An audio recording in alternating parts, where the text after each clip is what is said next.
Bonjour.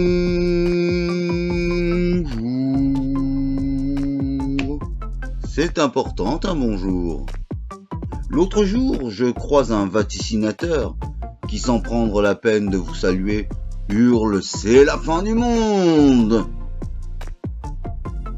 Et vous vous en doutez, mes petits ectoplasmes, je réponds qu'il n'a pas dit bonjour.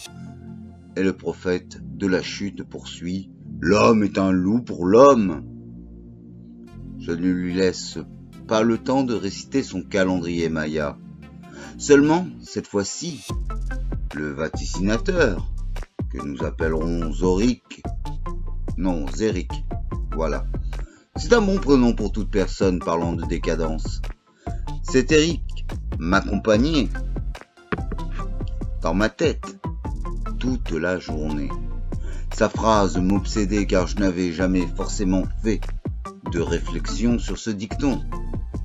Nous les avalons, les dictons, aussi goulûment que des enfants dévorent des pommes d'amour aux fêtes foraines. Aussi, si les enfants ne doivent pas trop manger de sucre, peut-être que les grands ne devraient pas avaler autant de proverbes.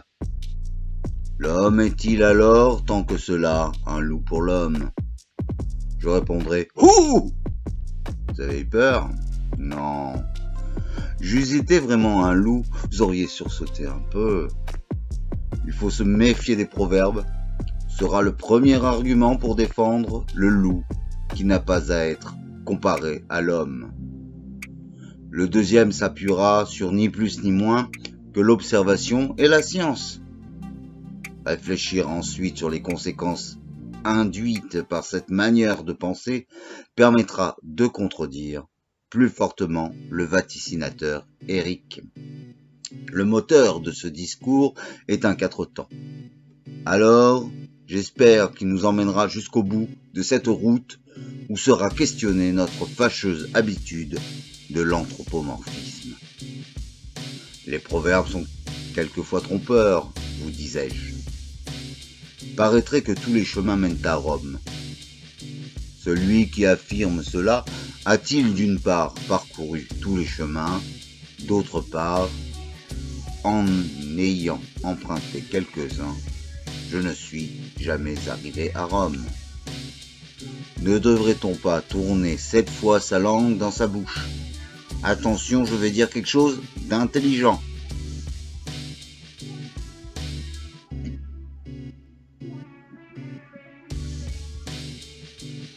Sept tours de langue dans ma bouche. Pourquoi 7? Autant de sens que l'avenir qui appartient à celui qui se lève tôt, sachant que les lois se votent souvent la nuit, que les contrats se discutent dans des boîtes de nuit, et que dans ces mêmes nuits, les artistes rêvent leurs œuvres. Longtemps je me suis levé de bonne heure. Néanmoins, jamais mon compte n'afficha de virement d'avenir. L'avenir ne m'appartiendra pas plus que l'homme est un loup pour l'homme. Scoop de dernière minute, l'homme est un homme, le loup un loup, et l'homme loup un loup-garou.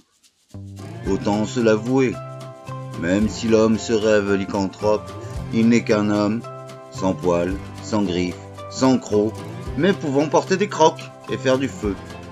Appelez-moi le jour ou la nuit, où vous verrez dans les bois un loup faire du feu, en arborant les magnifiques crocs roses de Roselyne Bachelot. Si tel est le cas, je réviserai mon jugement.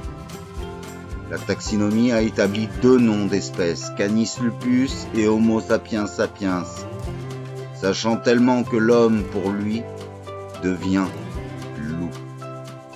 Avec de telles inepties, 0 égale 2. Après cette erreur mathématique, il y a de plus une erreur éthique. Que dites-vous à vos brebis en leur disant que l'homme est un loup pour l'homme? Vous leur dites qu'il faut se garder de l'autre, qu'il est méchant, affamé, violent. Vous alimentez la machine faisant avancer le train de la paranoïa. Ah, bravo! bonjour les misanthropes. Si encore il n'y avait que l'homme que ces hommes n'aimaient pas, qu'ont fait les animaux pour être constamment le sujet de nos railleries. Notre bêtise est associée à l'âne, quand ce n'est pas le sexe féminin qui en prend un coup. Qu'a-t-il fallu pour que le con devienne un con? C'est bête, non, je ne dirais pas bête, je dirais dommage que je ne m'attarde pas sur les dérivations du sens des mots. Dernièrement, remarquons que les primates nous ressemblant, nous a plu d'inventer l'expression malin comme un singe. Sommes-nous singes, loups ou caméléons? L'homme est un ornithorynque pour l'homme. L'ornithorynque est une chimère. L'homme est une chimère pour l'homme. Merci le Socrate des Katsu. L'ornithorynque est un animal présentant tout un attirail défensif, faisant de lui le seul mammifère venimeux avec ses aiguillons, sa poison pouvant tuer un chien. L'homme est aussi un mammifère se servant de poison. Un mammifère qui a troqué ses crocs contre la technologie. N'ayons donc pas peur de l'homme, ayez plutôt peur de moi. Car l'homme n'est pas un loup pour l'homme. Le loup, c'est moi. La pleine lune approche. Et merci aux ectoplasmes qui sont sur cette petite chaîne de temps en temps. Et comme d'habitude, je leur dis, suivez votre ligne de vie. Merci. Et j'appuie sur la touche pour finir la vidéo. Au revoir.